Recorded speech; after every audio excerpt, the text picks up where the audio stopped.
Good morning, everybody. It's Dr. Vibe here. Hope you're fine and safe. And we're broadcasting live on the Morning Vibe on March 31st, the last day of March, like January, February, March. 3 months are gone already. Where they gone to? I don't know. It's just like flying by. But hey, we're happy you're here, whether it's live on replay. We appreciate it and don't take it for granted. Again, Dr. Vibe, host and producer of the award-winning Dr. Vibe show. I also co-produce and co-host the only online show in the world for dads and fathers. It's sponsored by Dove Men Plus Care. And being part of that collaboration over the last 2 years, reached out directly and indirectly to over 100,000 fathers around the world.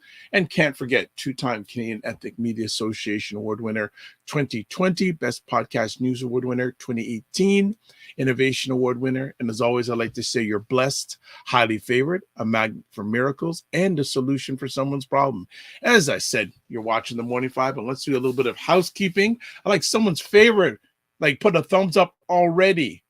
All right, Bill Lauer, thank you so much from the U.S. for thumbs up. Wonderful. Some things we're just going to do first. As always, encouraging you, if you feel comfortable, subscribe on YouTube and also hit the notification button. Subscribe is important.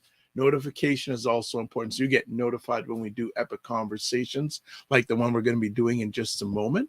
And also, like it on other platforms like Facebook, LinkedIn, wherever you're watching. Fave. So that's one thing out of the way. Also, too, coming up on this Monday's show, we have Dr. Cleophas Justin Priere. He's going to be talking about the Rapid Black Labor Market Assessment. Now, that's a mouthful. His name's a mouthful, and that title is a mouthful, but it's probably the first comprehensive Black labor market survey done in Canada. It's focusing on Black labor market in Ontario. So just a little primer for Monday, and we're good to go. Let's see who's already in the house this morning. All right, Aldafina Wilson is chiming in via LinkedIn. And Aldafina, I want to give you a big shout out for being a great contributor last night to our Dr. Vibes Allies conversation. We had Black men from Canada, the United States, and England talking about Black men and time. So thank you that you checked that out. Appreciate it and not taken for granted. So last month, we started a new initiative on the Morning Vibe.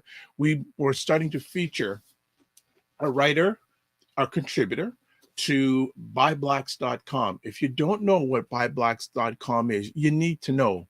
It's Black Canada's #1 online magazine. So we, in collaboration with BuyBlacks.com, are featuring some of the writers on the last Friday of each month. And we're really excited about that opportunity to share Black Canada with y'all. That's what they say in the US, y'all, but I'm going to Canada, y'all. And there's the information there for BuyBlacks.com website, Instagram and Twitter, TikTok, Vibe, and Facebook. So today we're going to be having a new friend. And I'm glad that I've met this young person. And she has got a lot of wonderful things to say, but let's just show you the article we're going to be chatting about today.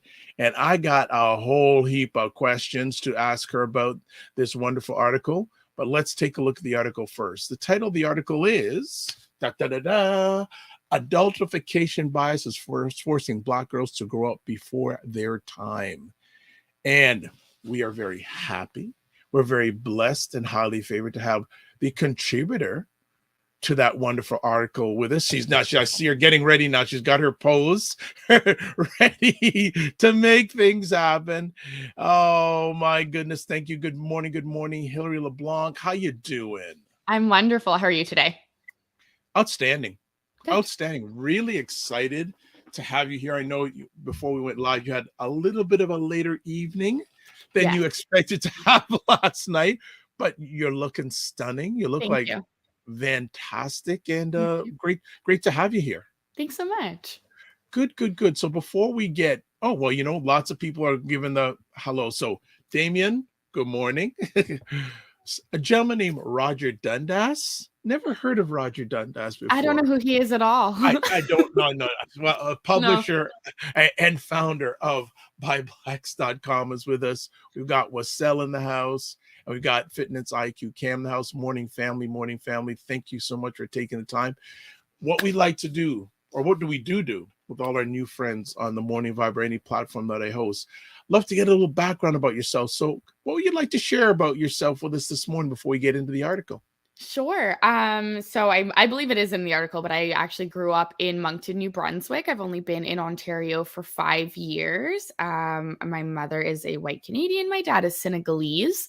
Wow. I spent, fun mix, fun mix. Wow. Yes. Go ahead. I spent a year and a half in Toronto before moving in with my dad during the pandemic in Ottawa. And then I've been back for another year and a half. Cat mom, do journalism, have my own personal podcast. And I work in communications in the nonprofit sector as well. Great. So right there, even before the article, there's a myriad of things, and there's some things I'd like you to share with. Sure. How was it growing up in that racially mixed household? In where you were growing up in that area of the world? So, first of all, my dad was not in the picture in the household until much later, and so I actually grew up with only my single white mom in a very white community, and honestly, it was not pleasant. There was a lot of racism in Moncton and in New Brunswick, and I think that there's less now, but there is definitely still, which is part of why my podcast is founded out there. It was definitely tough. I do think it led to a lot of the things that I talk about in the article and some of the adultification that I faced. It definitely was not an easy experience, but my mom tried her best to set me up for success as a white woman who would never understand exactly what I was going to go through as a biracial person. But she did prepare me for, like, people are not going to like you because of the color of your skin. There's nothing to do with your personality. And it's unfortunate, but it is not a reflection of you. It is a reflection of them, and that you should always move through life with grace and dignity and your head held high. And that's what I've tried to do for my entire 29 years on this planet. Well, I think from where I'm sitting in my lens, you're doing it. Thank you. Much appreciated. Who else, if anyone, helped you in your raising? Because single mother, white mother, were there any other people that helped you grow, especially in these circumstances when you were younger? Much younger. You're still young. Thank you so much. You're welcome. I do think that it takes a village. I have godparents who really supported my mother. And my godmother actually worked in the school system, and then my mother did as well. So a lot of teachers and friends who were around, but I will say that they were all white. So in terms of being raised and having any awareness about my Blackness, what that lived experience is like, I never really experienced it at all. And I think that once I lived with my dad during the pandemic, that was the only time I really got to explore anything like that and talk to my aunties and get my hair braided and learn all of these different things and learn about the culture and what Senegalese is like versus being a Canadian Senegalese versus being Canadian, on all of the different ways that people perceive me and perceive my family. So it took a really long time to get to that place. And it's only in exploring that I started talking about my Blackness to be able to be a writer for By Blacks. I think until 2019, I hated being Black. I've been very vocal about hating my Blackness. I wanted to assimilate. I was getting the chemical relaxer. I did not want to identify, I wanted to be a white girl. I wanted to be a little cheerleader. I wanted to fit in because I was so cognizant of being the only one of 5 Black kids in a school of 1,000 for 13 years. Well, I can put my hand up with that because when I had hair, I remember my high school days, and there were about 1,500 students, and there were 3 of us. Yeah. It's not good. Yeah, it was a challenge. It was a challenge. I know, family, you want to get in the article, but I'm finding this level of conversation very interesting. When did the turn happen from you not wanting to be white, but to be Black? Definitely living with my father, but having him finally vocally embrace me for who I was, and having a positive Black influence in my family and in my life, seeing the wonderful Black women in my family existing in all of their different ways and seeing how beautiful they were and how much I loved them. And finally going to therapy and also realizing that I should have never needed to compromise myself to fit into an environment, and that I deserve to own the space that I lived in, whether it was Moncton, Toronto, Vancouver, Korea. Put me anywhere. I deserve to exist in whatever my truth is. And that comes with my level of Blackness and my lived experience. And so being in that household really helped me shift and be like, well, now you live with Black people and you wouldn't want them to feel the way that you do. So why do you feel that way about yourself? And that really helped. I want to ask, if you're comfortable, you mentioned Sure. going to therapy. Was that something that came from you, or was that someone suggesting that to you? We may open another can of worms, but I had sobriety problems. My mom had some health issues, and part of the reason I lived with my dad was not just the pandemic, but it was also because my mom's health had finally gotten to a point where I could not take care of her, and I actually had to put my mom into a nursing home. And it was in Wow. coping with that I fell to like alcoholism and drug addiction. And so I moved in with my dad and got completely sober, went to like sobriety therapy for 2 years straight. I still have the same therapist. I've been on the sober journey now for 3.5 years. It hasn't been a perfect experience, so that's why I call it a journey. I don't want to say I've been stone cold sober for 3 years. That wouldn't be accurate. But that's definitely part of the therapies that started, and I've continued on with that therapist and other specialized types of therapies as well, throughout the 3 years of this journey. Wow. Um, I want to bless you for being honest with yourself and Thank honest you. with us, and especially for an adult of your age being so open and Mhm. honest to share about your journey. Mhm. And something tells me that you're going to get the opportunity to share this with so many other people, especially in your age group, Mhm. that need to hear that. So I want to bless you for what you've shared so far. Thank you. I don't believe in stigmatization, and I think that the longer we're quiet about young people having addiction problems, not having proper coping skills, etc., I think the longer these mental health issues and honestly diseases will fester. And so I've been very loud and vocal about I've gone through some things in my life that were abnormal. I coped in very negative ways. I think talking about it makes me better for it. And I just try to be very transparent about the whole journey. Well, thank you. May call it talking, but I say thank you for sharing. Thank you for sharing. Members of the family are appreciating you Mhm. much. The McMillan Group, good morning. Great intro. The complexities of being biracial. So bold to share so candidly. Mhm. And the Fitness IQ Cam is saying congratulations on your journey. Thank you. So, yeah, family, we could just spend the rest of the time just on this. I didn't know about this part, but I'm already thinking that we may need to have you back. Just Okay. a thought. I I'd would love really to. like, yeah, because I think getting your journey from your lens at your Mhm. age is not something I've had the opportunity too much on the digital platform to have Mhm. discussed. So as you see already, your story already has had positive impact on many already. So after we finish, I'd like to have a further For conversation. And if sure. you're interested, have you come back. So let's talk about the main article here. Like Yeah. how how did it start? Like why this article? Why now? Well, by Black saw obviously like the importance in talking about something like this, and I think pitched it to me because they knew I had very specific life circumstances that I might resonate with the article, and as you see in it, I absolutely did. I think that the research that's mentioned in the article that said the article is based on an article CBC originally covered talking about the adultification bias, and what that is for anyone not who doesn't know or who's listening, is essentially, I believe it's rooted in systemic racism, but it's the idea that Black kids, specifically Black little girls, often are not perceived as maybe as innocent. They're given responsibilities much quicker. They're seen as adults sooner than their white peers. And that like robbing of childhood innocence is rooted in racism and is very unfair. And the more I thought about it and the more that I wrote about it, the more I was able to pick up on a lot of instances where that's happened in my life.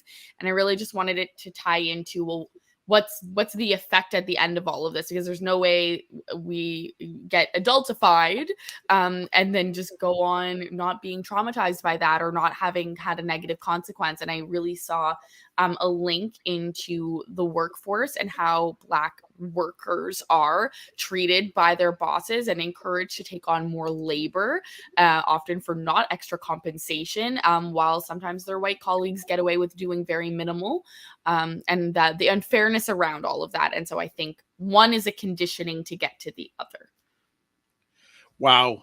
Power, power, power. Okay, let me, and it's interesting. I had some conversation pieces in my head, but you've added to some already. So okay. So share like one of the experiences of adultification, and thank you for defining it, because I was going to ask you. Of course. So thank you for share an experience of adultification that you had when you were young. Yeah. So as I mentioned, my godmother worked at my elementary school. And so I think a lot of the times that I was being what I thought was privilege, giving like little kid privilege, able to go get the TV from the AV send like room back in the day, or run a message from one teacher to another. I thought being out of the classroom was seen as a privilege because I mean, I didn't have to learn and I didn't have to be in the class and I was doing well with my grades and I could be trusted. But looking back, that's taking away time I should have been growing interpersonal relationship skills, that I should have been around other kids. And looking back at how ostracized I felt about my race in a room with 20 other white kids, it probably would have done me a lot better to be around them and have them get to know me and develop those skills, instead of always being out of the room just because I had good grades. But now I'm realizing, was it about the grades, or was it I was just seen as an adult and everyone else was being seen as what they are, kids at the age of like 8, 9, 10? So here's a question that's popped up in my alleged mind in the last few moments. Do you feel it's systemic based or is it culturally based? And the reason why I'm asking that is when I was growing up, I'm still growing up, when I was part of my growing up process, I was expected to have that responsibility. And you mentioned in your piece about having to be twice as good or 150% better. Yeah. How much do you feel is of the adultification is culturally based versus systemic based? I honestly think it's a mix. I just had a very insightful conversation with a few other biracial women. And what we started to all realize is that in this specific scenario, because some of the statistics were around schools and teachers, there is a system in place where white people in power are simply just seeing Black children as adults sooner. But then we started to also talk about how oftentimes in Black households, or in households where there might be varying underlying issues, the children are often forced to also pick up the slack, also be put into responsible situations that maybe their white counterparts aren't. And I think, unfortunately, because of the systems in place, more often than not, like I was raised in poverty. My mom gave birth to me at the age of 43. I felt that I had to work really hard to prove myself as a student so that we would no longer be on welfare, so that I would have those good grades. And I think all of that is part of that adultification, but that came from my mom. That didn't even come from the teachers who were doing the same thing. So that could be a cultural component to that as well. And the ladies I was speaking to were saying the same thing, that like their Black moms were all struggling. Some of them had addiction issues as well. Some of them were going through various things, and they had to take care of their siblings. They had to make their own food. They had to do all of these things that are responsibilities that in a what we might say a perfect household shouldn't happen at necessarily the age of 10, but it's the systems and circumstances that have led to that being their reality as well. So it goes well outside even the scope I had for the article. Wow. Good stuff. Good stuff. When you look at today's current education system, Mm-hmm. has anything changed when it comes to adultification, in your opinion? I would like to think that it has. It's been obviously it's been a decade since I graduated from high school, and I will say that growing up in New Brunswick, I can say that I'm really proud that I have been able to, in the last 2 years, write a Black Histories curriculum for the province, and that's something that has never existed before. Thank you. Well, okay, hold on. Let's gotta stop there. Tell us how that happened. Come on now, we gotta Sure. give your props. Gotta give the props. So I'll give the props to the right people that fortunately enough they decided to start with an Indigenous one, and I think that that is extremely important to have an Indigenous curriculum based around their people, cultures, and understanding. Then the province approached the person who helped make that curriculum to help make a Black Histories one, but wanted the person in charge to just do the research, find a white person at our university, and build it themselves. And this woman said, absolutely not. I'm going to poll and ask and pull from Black people in the community about what they think should be in the curriculum involving their own province. This is a complete oversight to just go to a white professor and build a Black Histories curriculum. Unfortunately enough, I was asked as part of my organization and podcast to be one of the people to pick the material, the age groups, what's the language like trying to teach racism to someone in kindergarten versus grade 12? How do we go into sensitive material? What does that language look like? Books for kids, all of these aspects. And I'm still a part of it now. It was a very lovely, enriching process. And we talked about diaspora, slave trade. How did Black people even get to the Atlantic provinces? I learned more than I did when I was in school by talking to these people and the people from the other organizations who had so much insight and input. So it was a very, very lovely process. Wow. I piggyback with Roger says air horn. Yes, air horn. Absolutely. I'm gonna have to add that as a sound effect now. Air horn. You brought the air horns to it, but that's great. So jumping back in, Yeah. how I mean, we may have talked about it earlier on, but did you notice at all, going back all these years, when you were growing up in school, you were missing something? No, I didn't notice that I was missing out on anything. Like I said, I definitely thought that it was a privilege to be out of the classroom instead of an unconscious bias or an oversight by my teachers or the people in power, or that I was losing out on anything. I knew that I felt like I was being bullied and ostracized and all of these things, but I don't think I had the language or even the perception to think that the privilege came from not being seen as a kid and being seen as you can handle these responsibilities simply because of the color of your skin somehow. I definitely had never thought about it until this conversation and these statistics started coming out, that I was like, wait a minute, why was I never every Friday able to go for a walk in the halls, and no one really ever checked on me, and they just trusted that I would be good and be fine and be safe? And why was I friends with my teachers? Why were my teachers venting to me about their love lives during recess? What? Yes. I've had this conversation with several other people that boundaries were just crossed in a way that I never saw with any of my other peers. And I thought oh, I'm the cool kid because I'm hanging out with the adults. But in other conversations I've had about this, that can also lead to other traumas and other areas of concern. So it's layers and layers and layers of just a bad onion. Yeah. A lot put on you. Yes. A lot put on you. Aldafina is saying, well done on the curriculum project. Love to see the direct impact for next generations. Thank you. Wonderful. And I love in the article how you've transitioned it to current adults, Black adults. Yes.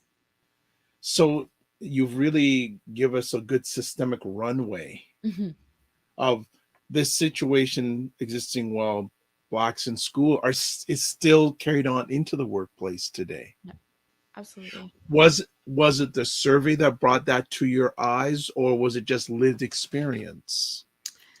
I think that the survey helped me connect the dots that being adultified as a child is what's going to condition you into some of the transgressions, microaggressions, unconscious biases that happen due to systemic racism in the workplace, and why we might be more willing to, unfortunately, be doormats to our white bosses and colleagues and not stand up for ourselves if it wasn't taught to us at the start to know what we deserve as little kids, as little girls, as little boys. So I definitely think one leads to the other, but I hadn't considered it. And I had seen a documentary by Taibu Community Health Center called Working While Black. And when I saw that documentary and learned about what working as not only a biracial person, but more specifically, even a dark skinned person, and how that can be different than my experience, that shook me to my core on its own. And then when I read the article about the research around adultification, I was like, oh, these definitely go hand in hand. Nice. Folks who are watching us live, we're getting some great knowledge bombs today. Really good knowledge bombs. As you see, we're speaking with Hillary LeBlanc about her article in By Blacks called The Adultification Biases Forcing Black Girls to Grow Up Before Their Time. Just a little plug. If you want to go to By Blacks, that is the information there. Website, Instagram and Twitter, TikTok, Facebook, etc. And as always, family, please feel free to ask questions. And Wasella's saying gems. She's dropping gems. Love this. When you wrote this article, was it a difficult article to write? No, not at all. It felt like it just flowed. It really felt like once I started to unpack my own adultification, thinking about those biases, it was really easy to see how it transitioned into the workplace and apply all of that to my own lived experience and lived truth and add in those different components of the research. Was really it to me, it just completely made sense, and I could see the picture of what I wanted the article to look like before I even started writing. How long did it take you to write? An hour. Why did I have a feeling that'd be a quick? Yes. And how did it feel when you finished it? Very cathartic. The revelations I had while writing it felt a little bit like my own therapy. And then I did bring the conversation over to my Instagram, my podcast, engaged with other people, like I said, and it felt also really good to have people echo my sentiment that I hadn't considered that, but you're completely right that these instances of childhood privilege did take away from me. And you're right about the workplace and sort of fostering good connections and conversation around it as well, just on social media. Because I mean, I want the article to live and like people to go to By Blacks and read it. But I also think that engaging with people on my social media and saying like, what do you think about this? Adds a more robust understanding. And then I might get perspectives I hadn't even considered when I sped through writing it. Yeah. As you're sharing with us, more thoughts are coming in my head that, especially when you're Black, whether you're in a school or in work, part of you is expected to be more than. Yes. But a lot of times you're treated less than. Yes. That's challenging, let alone for a young Black person. That's a hard dichotomy. Very challenging. Absolutely. And what would you feel are some of the things that our education system should be doing to address this dichotomy? Because you write about education, you also wrote the workplace. We'll get to the workplace in a bit, but what do you find needs to happen? What do you feel needs to happen in the educational workplace to combat this? Again, I'll speak to New Brunswick, but I would bet that it's pretty similar across the entire country, that lack of education around diversity, equity, and inclusion within teachers might lead them to have less unconscious biases and assumptions made about the way that they should treat their kids. I know for a fact, speaking to my previous high school teachers, that it takes them years to get some of the very important documents around what's going on in our day-to-day lives approved to even talk about. For example, the murder of George Floyd, it took 2 years for them to allow any type of written texts, research papers, anything around it to be approved by the school district. But kids have Twitter now. People are trying to have these conversations now. And so when you don't foster those conversations, it allows for the lingering of unconscious biases, of microaggressions, and then it allows for more of these problems. From my understanding as well, there are still a lot of teachers who have continued to work for a very long time who, from my understanding, were uncomfortable with the idea of my Black Histories curriculum and didn't want to teach it and were going to try to find loopholes, and other staff were aware. So when you know that there's already teachers who have not even unconscious biases, they are just blatantly racist, there's something needs to be done about that system to get those people out of their job or have some kind of actual serious consequences or reprimand. So if people are comfortable in their workplace being racist, how are we going to stop them from mistreating kids? And if adultification is supposed to be an unconscious bias, how do we even approach this? So I think it starts at good training for everybody in a position of power in the educational system and in the educational workplace so that they know how to treat kids. Considering I didn't know about this research, people need to also just be aware that this is something that even happens. All right. Before I get Ryan into the conversation, just some comments here. Aldafina says, you definitely gave a voice to some of us who didn't have the words to express these lifelong feelings. Christopher Lawrence says, I commend you for your journey and your passion to convey the message in print. Off topic, but related. I'm sensing you have a book coming out real soon. That was in my alleged mind too, that where's the book? Yes. Wassell says, yes, these taboo topics are causing further regression. We've got a question, but Ryan is here. Ryan, what's going on? Yeah, just enjoying the conversation. Good to see you, Hillary. Congrats on the article.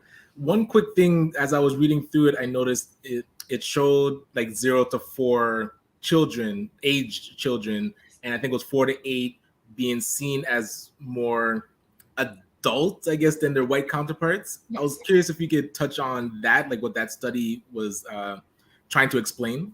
Yeah, so from my understanding, the people who did the research saw, if I remember the statistics correctly, that like from, I believe, age 4 to 8, it's something like 12% of people who did the study. And I will say that they pooled sort of a small group of people, but the gist is that it was a bigger percentage of people. I believe it was 12% saw that from that age group that they should have more responsibilities and were not perceived as childlike, versus 8% of white children. And so more people that were polled saw that Black kids, more specifically Black little girls, should have more responsibilities, or even that they just did have more responsibilities than white kids, and sort of acknowledging that this was a lived reality.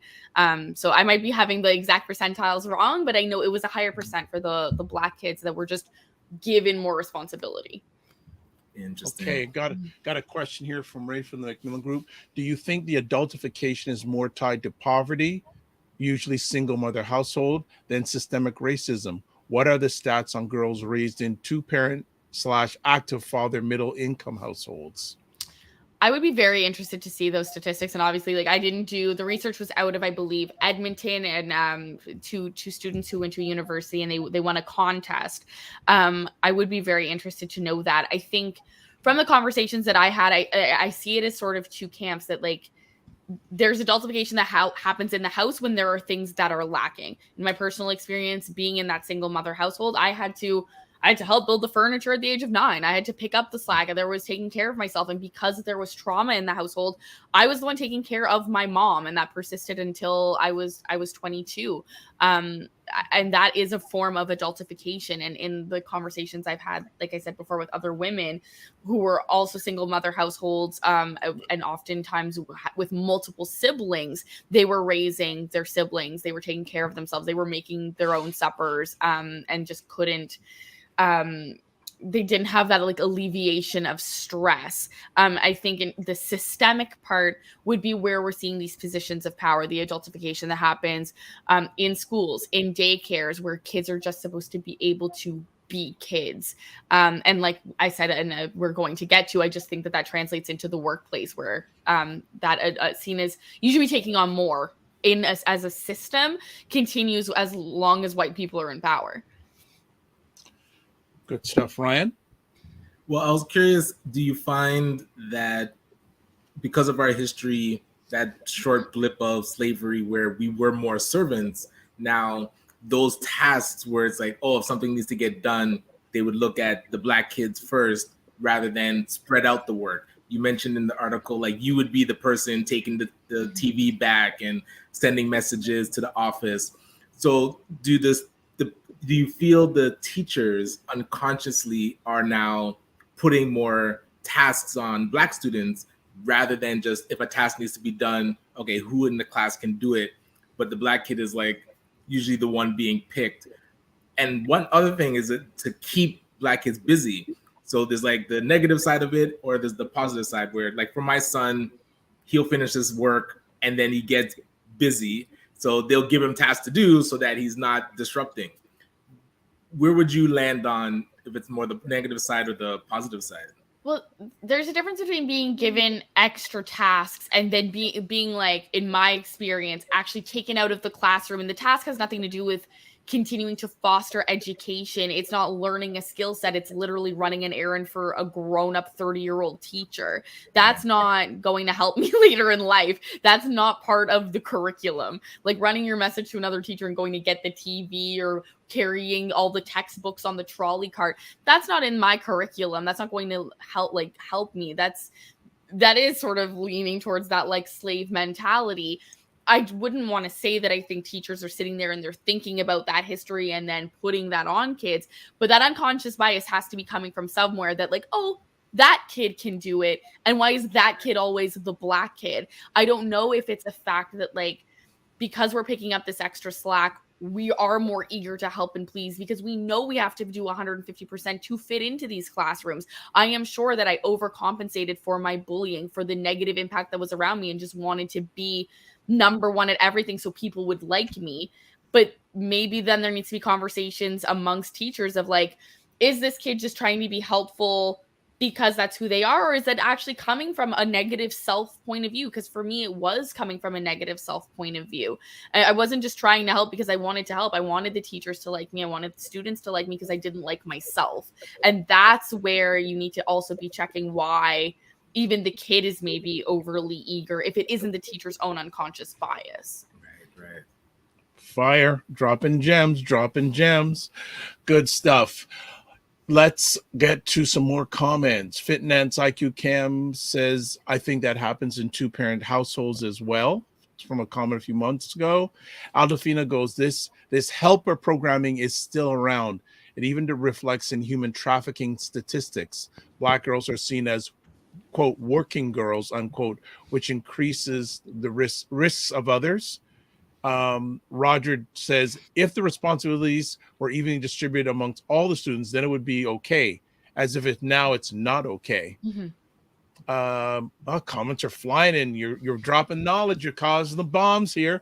Christopher says, with the world population increasing and persons migrating all over the world, is New Brunswick the home of the Moosehead and more diverse now with its population?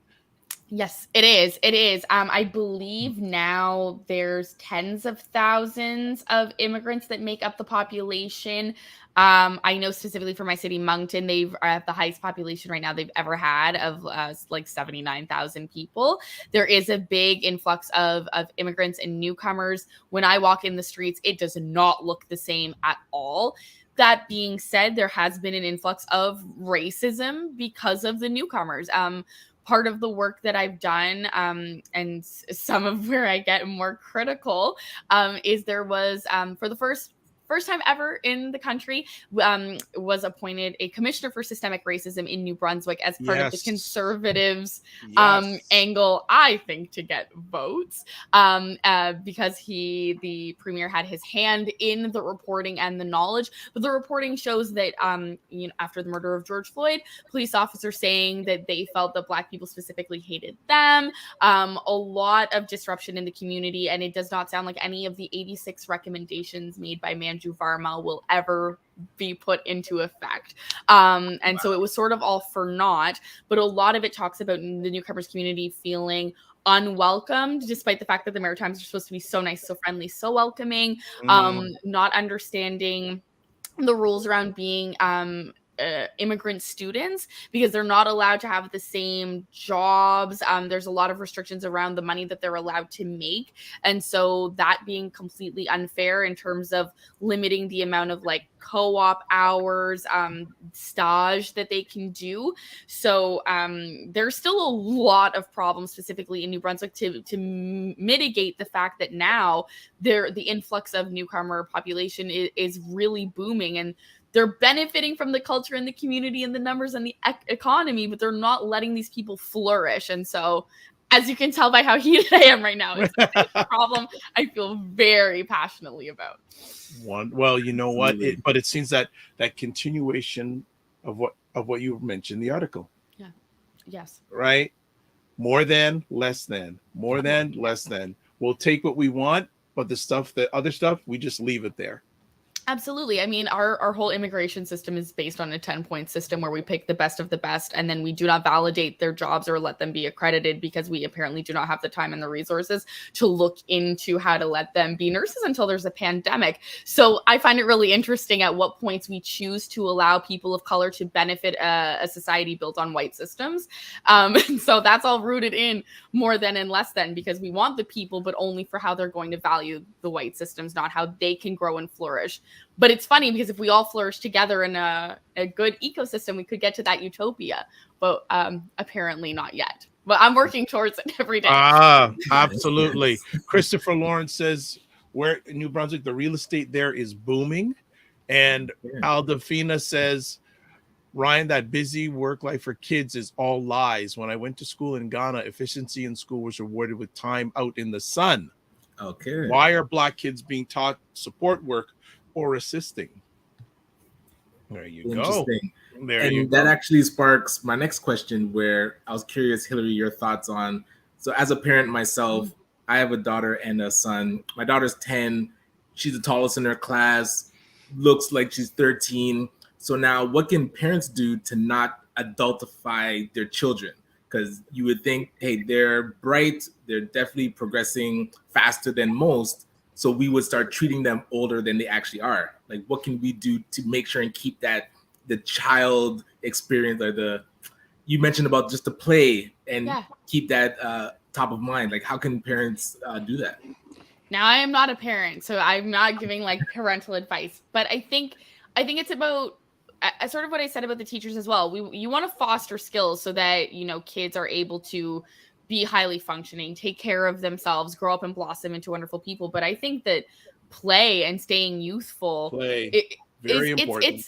But it's important now. Like, we brought back adult coloring books for a reason. Like, if you're not letting yourself have mental reprieve from the life, like all of the stress of day-to-day life, you're going to break and burn out. And you wouldn't want to teach that to a 10-year-old little girl either. It's about the extracurriculars and the fun. Like, there's responsibility. Like, I was tallest in my class and I got to do track and field, but responsibility, getting yourself there safely and returned back, and we're entrusting you with the money to pay for your own extracurricular. That's amazing. But are you having fun doing this task? Like, are you enjoying yourself on the field? Like, that's still also really important, while also I think having a lot of fun downtime. Like, my dad, when I got to spend a week with him in the summer as a kid, it was always amazing because it was always something that was enrichment focused. It was a day at the museum that was like fun and super involved, but I was still learning about history, and he made everything compelling and interesting. But like, the reward at the end of the day was still Laser Quest beating my half brothers. Like, there was competitiveness. Like, it's a full circle, robust type of enrichment, I think, approach. Because it is, I assume, very difficult, but you want your kids to grow up, but they still need to be like kids inside and have fun. I'm still a kid and have fun inside. I do a Sudoku every single night as a little treat. Like, get a balance. Well, the comments are flying in, so we got to catch up. So Wessel goes, drop those gems. Roger says, allow them to be kids. And I want to highlight that because one of the hats I wear is for an organization called Dad Central. And we have a parenting course for dads. And one of the foundation parts of it is play. Parents, you will get so much out of your kids, giving them time to play, and education system.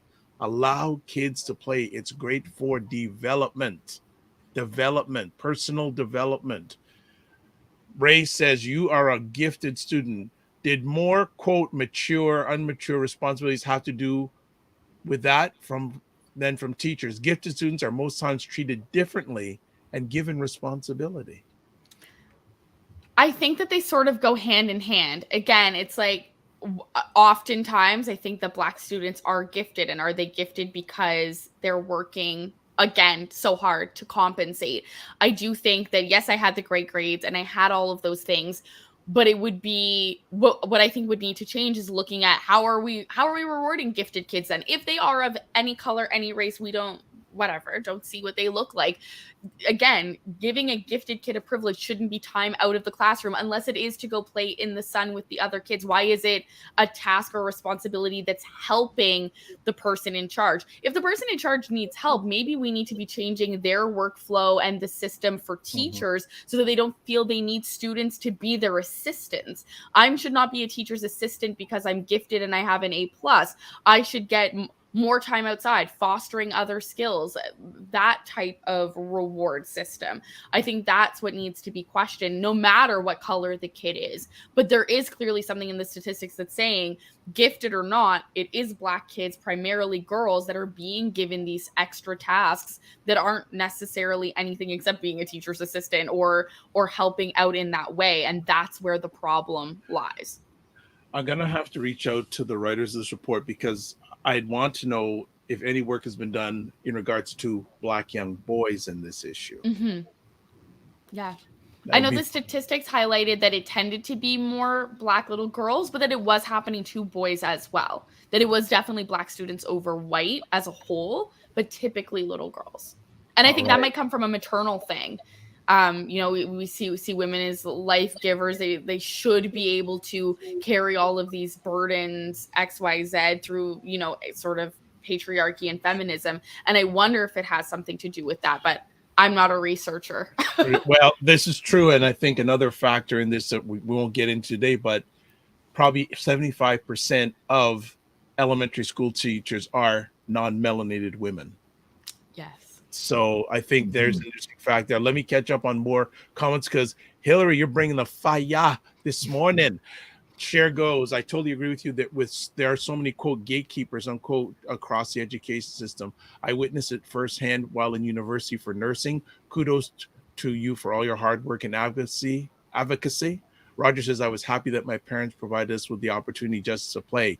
You're blessed because me, it was work when especially having a dad as a teacher. That's a whole other conversation subject. Charmaine goes, the influx of immigrant Black culture does have an impact, especially in schools, as these children tend to want to fit in and also be acknowledged as independent. Ryan, you're beginning orders here. Ryan, attend all PTA and school events with your wife. As a Black father, I was usually the only Black parent present. Presence of fathers changes the behaviors of the teachers and changes perceptions. And I would say I was the chair of our PTA at our school. So forget attending, leading the meetings. But just before you go to the next comment, that triggered in my mind because as I'm talking to you, Hillary, you look like my daughter. So I feel like I'm talking to my daughter in the future. So that's why I want to ask you these questions, because when you were in school, what could have been done differently to have a more positive outcome? Because now you've written this article because of the trauma that you went through during school. So this is something that my daughter might be experiencing and I have no idea. So one, what kind of questions could I be asking that maybe you wanted people to ask yourself back then? And what would you want to see be done differently if you could go back in time with your experience? I'll start with what I would want to change. From my understanding, there's still, at least again back home in New Brunswick, very minimal Black staff, and I don't know what the reality here is where I'm sitting right now, Toronto, Ontario. But there was no representation. There were the 5 Black kids, 995 other white students, and all white staff, and so there was no adult I could talk to about like kids saying the N-word to me, being pushed into the wall and being called a cotton picker. And again, from my perspective, being mixed race, my white mother who was raising me also didn't know what that reality was. So she could tell me, screw those kids, you deserve better. But she's not able to sit down with me level to level and say, like, you don't deserve that. You are beautiful for being Black in your skin because so am I. Like, there was no relatability in that way. And so having staff that can see the kids for who they are, extremely important. I know right now in New Brunswick, they're trying to get Black liaisons in from Black Lives Matter New Brunswick, and there's funding to support that. But I've heard that the word framing around it is that they're trying to help Black troubled kids, and what they need is just to be helping Black kids. Be happy Black kids. They don't need to be troubled youth. They don't need to be going through something. You know what they're going through? Life as a Black person. Part of that documentary I got to see, Working While Black, is that being Black itself is the symptom, because nothing is built for us. And so if the schools aren't built for us and the people don't look like us, that itself is the trouble. The kid's not the trouble. The system is the trouble. There needs to be people in the schools that they can confide in about these things, because they have no allies. They don't feel like they have a person. And maybe that's a good segue into the questioning. Like, do you have someone at school who you feel safe talking to about any racial issues? I had teachers who were, and again, I think it might have been a bit of adultification, who felt like they were my friends. And I talked to them about situations around my mom, but I never talked to them about my Blackness. But by that point, I hated my Blackness. But it would be nice to have known an adult could have picked up on, well, why isn't she comfortable in her skin? Why does she want her hair straight all the time? Could an adult have asked me about my self-perception and my self-esteem to get what my framing was about why I was behaving the way I was? A great tip I've learned in all of my therapies and sobriety therapy is asking why 5 times to get to your real core belief. And when I got to that, I realized that my core belief was the as above and as below. I was never good enough for white people. I didn't fit in with Black, dark-skinned people, so I was the problem. And I have operated through 25 years of life thinking I was a problem, and that's why I drank and did everything I did. And now that I know I'm not the problem, everything has been great. But had someone been able to say to me and affirm in me those things, my self-esteem, that I should exist as I am, I don't think I would have ever felt less than or tried to fit in or assimilate. So I think those are great questions. How does your daughter see herself in our society? Absolutely. Okay. Love that. All right. Share goes, the newcomer students were treated very differently, and were really hard on them, knowing English was not their first language. It was awful. A lot of them had lots of previous experience. Fitness IQ Cam goes, agree, Hillary. Aldafina goes, I support your vision at Hillary LeBlanc. Okay, what progressive next steps are the key? You've just given some. Yeah. Roger says, my mom was a teacher, then a principal, and I can speak from Roger's experience. My dad was a public school teacher for 32 years in the same public school, where he was most of the time the only Black employee there, other than maybe the janitor. That was it. Share goes, I believe for Black boys, it's more about behavior. Everyone warned us about the phone calls that would flood in, which they did. Whole other conversation. Yeah, I definitely would like to get a lens on the Black boys' impact in regards into this situation. I'll say to that I have a friend who's a white teacher in a more rural area outside of my city that's known for being racist. And very long story short is he was adopted by white parents, has no Black people in his life at all. And I was summoned as homework as a decoy way to put a Black person in his life, and learned, it was very bizarre, but it worked out. Yeah. But I learned that in speaking to him and then finally being an ally and basically almost like big brothers, big sisters, becoming his friend and support, that at the age of 16, people had already started crossing the street to avoid him, that people had started saying negative things to him, calling the N-word, and were afraid of him because he was no longer a black boy. He looked like a black man, and he was being adultified in a fearful sense. We're not giving you responsibility. I'm afraid of you. I'm afraid you're going to do something to me, that you're going to get aggressive, etc. And so it's a completely different lens. And it was something that like I introduced him to other black men in my life because I don't know what that's like at all. But I imagine it is a different kind of like horrific thing to have people be afraid of your existence at the age of 16 years old. So I absolutely love this child. I've sent him books about black people in New Brunswick and like as many resources as I can, but to speak to that a little bit, it's rough. Okay.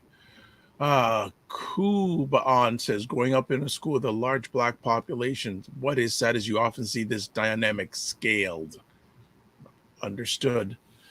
Gotcha. Wow, this has been quite the conversation already in regards to a whole pile of things. Let me ask you, for many people who have had the adultification when they were young, and how can you've gone great steps, trauma, therapy, etc. What do you say for those who are in this situation who haven't got the therapy yet? What would be suggestions you would have for them? I definitely think get therapy. Get therapy. Try to find a black therapist if you can. I will say my therapist is a white man, but I definitely feel heard and seen enough as it is. But getting a therapist that looks like you is important. I think in talking about the symptoms of working while black, a lot of the problems come down to not being grandfathered into money, staying with a job because you feel like you have no other resources or means. So you take very awful behaviors from your bosses because you don't have a net to catch you. And so I think it's about recognizing that you have to do what's best for yourself, and remembering that if you can find ways to foster any other resources so that you're not so dependent on your job, then maybe you won't allow that much behavior. Also asking all of the questions that we've talked about today and trying to recognize, like every time I have these conversations with people, they're like, I hadn't thought about where all of this started, and asking that question why so many times might lead you to understand why you're maybe allowing some negative behaviors as an adult or in the workplace, and just being more inquisitive about your own experience and frame of reference as a black person in this like white-led society. All right. Christopher Lawrence asks, what's next for Hillary? Politics, teaching, entrepreneurship? I'm curious. Don't put too much on her shoulders. Thanks. I will say that like the reason I got to do the Black Histories curriculum is because I have a podcast called Black Atlantic, and we feature the stories of Black Atlantic Canadians who are championing change, innovative, or even just you don't have to be all Black people are special. So we'll feature anybody who has a story to share. We talk about topics as well. And through that opportunity, I've been able to work with CBC on the radio and share Black businesses and entrepreneurs show.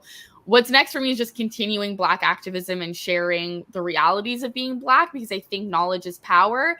And the more we let white people understand actually what it's like, or at least try to get them to understand, I hope the more that they will, political reform, reparations, finances, all of these things to help make our lives better, and level out the playing field a little bit.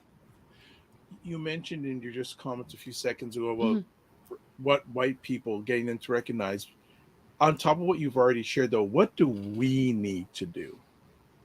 Because, no offense, non-melanated people are going to take care of non-melanated people first. And I have no problem with that. Yeah. What do we need to do, in your opinion? I think there's a mixture of things. I think there's obviously like continuing to advocate and stand up for yourselves. In this situation specifically, talking about adultification, but in all situations where there's microaggressions, first of all, It's not micro, it's macro. Like, it's a trauma. Like, we should be throwing out that word. Nothing that happens to us as a people is really that small, because it comes from such a bigger tree root system of just garbage that we've had to suffer through for however many years. I think advocating is really important, but also I've recently heard the sentence shared amongst Black women that rest is resistance, and also taking time for yourself. Like, it is hard to constantly be fighting a system, and it's okay to take a nap. It's okay to actually pause on the activism. We, like, non-melanated people, or melanated people will always take care of melanated people, and non will take care of non. That's great. But also taking care of yourself is doing that work. Being able to show up for yourself is also fighting that fight without necessarily being at a protest or commenting on an Instagram or being on the defense all of the time. It is okay to take a break too. Wonderful. Any last comments, Ryan? No, I really appreciate the conversation, Hillary. One thing, I don't know if you touched on it at the beginning. So what does crop berries stand for?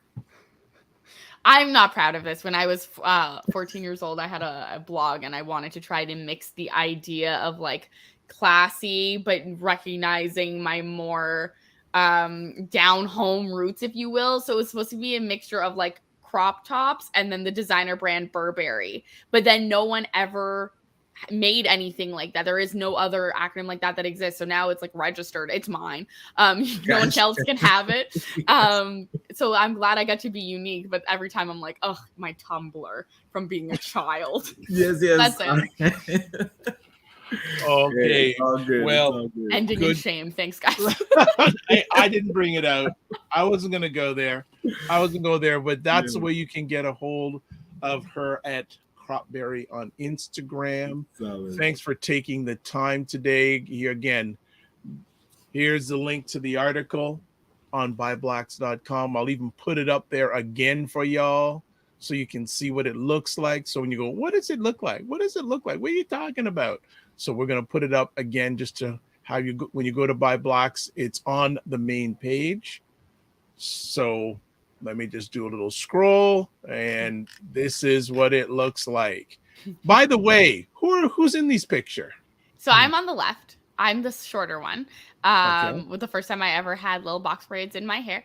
And then it's my cousin on the right, and it was one of the first times we had ever met and went to go see my dad together. Nice. Yeah. Cool. Nice. So thanks again for taking the time today to hang out with us. Appreciate it, not taken for granted. Certainly going to chat with you offline if you're comfortable. I'd like you to come back and talk about your experience about the therapy. Sure. And going through that, because I know that'll be a very powerful conversation, especially for our family and audience that are in your demographics. So as always, I'd like to say to all our friends, remember to give yourself grace. Don't just manage your time, manage your energy. And Ryan has something he wants to say. Just before you go, Hillary, I was thinking, another Cropberry question. No, I was okay. Could you give a message directly to the young girls in our lives? I'm thinking of my daughter Jasmine, a message that we can clip out and play for them to say, what is the message that you want to give to the young girls that are growing up right now that might be facing what you've gone through in the past? You deserve to take up as much space in your world that you need to take up. And no one should take that away from you. I love it. There you go. Thank you for that. That is wonderful. Take care of yourself. We will chat soon. And remember to give yourself grace. Take care. Great conversation today. Fantastic. Really, really good. Again, I know, Ryan, you had to go to the Cropberry. You had to go there. It has to mean something. Did you know what it meant? I had a feeling, but I wasn't going to go there. But you're the media star, so you're like the former president now of the United States is going to be indicted. You're a Teflon Don, so that's all right. Okay, that's all right. I don't know if I'm that Teflon. He has some superpowers. Roger Dandesco's air horn. I'm gonna get a sound effect air horn. I think I have one in my database. So Ray McMillan's going. Great conversation. Thanks for sharing your lived experiences. Christopher Lawrence goes. Great wholesome conversation. Absolutely. Hashtag air horn. All right. I guess I'm gonna have to dig up an air horn sound effect for the next conversation. So I love it. What's going on for you over the weekend, Mr. Knight? So we didn't get a chance to talk in the morning. The budget came out this week, so we might get to touch on it next week. For those that might not have read it, let's challenge ourselves to read the budget this weekend. Take some time, find what is in it for the Black community, and then we're going to discuss it on Monday. But also, Earn Your Leisure is in town, people. So I don't know if you know the gentleman from Earn Your Leisure. They're in Toronto. They sold out 2 shows. I believe one is on Saturday and one is on Monday. So I got my ticket for the Monday, but if you don't know Earn Your Leisure, check it out. I had no idea. It's like kind of under the radar, but yeah, big deals happening in Toronto at the Meridian Center downtown. So Fitness IQ says, I told you last week they were coming. I don't remember that. Well, Fitness IQ Cam, are you going? Yes. That's a question. Curious to know. I read Fitness and Stacey Ann Berry, when they came to the Durham launch at the office, Stacey Ann mentioned that they're coming and she got her ticket, but they opened up a second show. So, Fitness is going? Okay, yes. So she goes, I see it. Well, the thing is, so they're doing a show tomorrow night and Monday. I got shows. So, but if I would have known ahead of time, but see, again, this is lack of open communication. Well, they were on CP24 this morning. So you would have thought they should be on some Black media outlets, like letting the people know. That would be helpful. So message to Rashad and who's bringing them? I have no idea.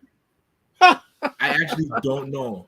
I'd be very curious to know who set it up. I think they manage their own tour, so I'm not sure if anybody in Canada is actually organizing it, but that would be good to know. The fact that they're coming to Toronto and they're doing no Black media, we should do something about that. Find a way to get them a message. Roger Dundas, ouch. Yeah. Again. Okay, hold on. Wendy might be able to find that out. Who? From Convo Media. She's connected. She should know who's in charge of stuff. Who? Is it Wendy her name is? From Convo Media? Yes. Well, hold on a second. So Roger Dundas goes, I was personally informed. Okay. I won't go any further. Can you buy us tickets? No, they said they're sold out. Both shows are sold out, yeah. The first show sold out in less than a day. So they opened up a second block. Okay, so Ray says they manage their own tours. Lots of Black US podcasters are putting Toronto on their radar. Okay. Oh, and Roger says he was personally informed by the BPA. So why didn't the BPA tell other people? BPA knew? Like, you gotta let the world know, man. I had no idea. It was only from somebody that was going that told me. So yeah, we gotta get our. Someone goes, "Can I sit on a tree over the venue?" Right. No. Yes. This really bothers me. Yeah. Well, it doesn't bother me. You know what? I'm on the verge of being bothered to. I don't care anymore. I don't know, because the thing is, this brand, they're not doing any Black Canadian media. Well, and now, okay, don't know if, again, my question is, what they must have contacted somebody here about, but like Ray said, the manager in the US can call and book the Meridian Center. I have nothing to do. But again, so they really don't have to call anybody in Canada. Well, this is true, but here's my question to them: are you just going to come here to make money? Or are you really wanting to empower? What are you doing after your appearance? What workshops are happening in Toronto? Like, that's what they're known for. So maybe that's the message that we should send out to them to say. Maybe they're going to collaborate with the BPA and do something going forward. Or that would be good to know. Like, let's not do stuff in secrecy. Let's let the population know what might be happening, what's in the pipeline. Like, let's get that message to them. actually, we should clip this part and post it and tag them and say, what Black media are you engaging with, and what? Oh, look at this. Happening? Oh, well, okay. So, family, I'm liking what I'm hearing. This amplifies all that is wrong with the Black communicating community. Zero communication and silos. Roger says we were asked about helping with publicity. Okay. Okay, who's doing the publicity? Is there any? Was the And then BBVA doing even their after party. Oh, so we gotta have an after party. Was so last minute. Okay, so Convo Media looks like it was asked. Okay. And again, it's all about making money. Well, we could do something to shift that. So I would say that goes against brand. Fitness IQ Camp says I didn't see any events happening, even with it sold out. Wow. Aldafina, I'm tired of these low resource silos. I knew about them coming as I watch your content a few times weekly. Okay. Yeah, man. Let us know. But yeah, as one of my all-time media mentors, Freddie Coleman, says, the more I know, the less I understand. Yes. That's where I'm going to leave that today. Really and truly. I'm just really disappointed. And not just for me, myself, but how many people should at least know. But obviously that's another conversation. I'll just leave it at that. I'm not.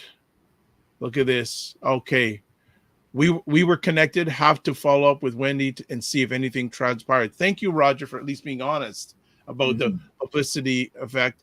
And Kumagan says, controversial opinion. Sometimes our community members from the South are money first, community second. But that's where I would say it's off brand, because when they started, it was in reverse. It was community first, money second. Has that now flipped? That to me would not be a good look. But I can understand because they are now a big brand and can definitely draw the money. So how do you still keep that community side? Let's connect. Well, Dafina, reach out to me on LinkedIn because I know. Yeah, Ray says it's always about making money, not controversial at all. Without money, we are all helpless. Money eventually creates power.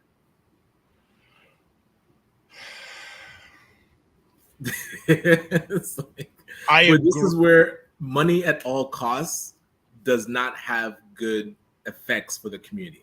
So yes, you can definitely go out and make as much money as possible, and that is kind of what's gotten us to this point.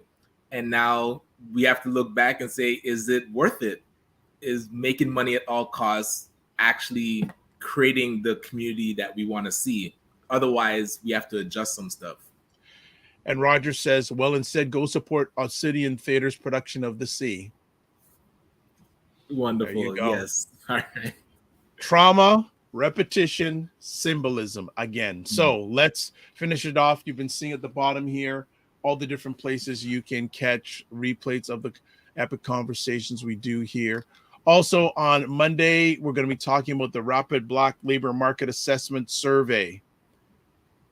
Make sure you check it out. The report is finally out. The report is finally out, so we're looking forward to hearing about it. As always, remember, live your life as a dream. If you can dream it, you can make it. Sometimes you have to get small to get stronger. Block assumptions and aim bigger, aim better, aim higher, aim wider. Love, faith, and respect. And remember to give yourselves grace. We got 2 more comments in, then we're going to stop because these people are coming in here. We see Ray is holding on to you. Define all costs. Look at where are we in a position in our community where we want to be. So all the people that are making money and just doing their thing and not thinking about community, has that had the right result? And if it hasn't, then we have to readjust. So at all costs means disconnecting from the community to make as much money as you can. Just like Earn Your Leisure, they come in, let's make as much money as we can and not do anything in the community, talk to Black media or do any workshops, which is where they started, which is why I'm saying it's against their brand. They started with coming into classrooms, doing financial literacy, and the money was not the big driving factor. Now it's shifted to money at all costs. So Okay. that's the All overall right. question. Fitness IQ goes the things I wish I knew about money, and she also finished off. I'm just surprised how folks are willing to listen to American content while they're Canadian content. A lot of Black Canadian content, financial literacy people out there. Wayne Harris, Ray McMillan, Fitness IQ, for example. We done. See you on Monday, of course. But of course, Ryan's going. Notice? Aha. Bye.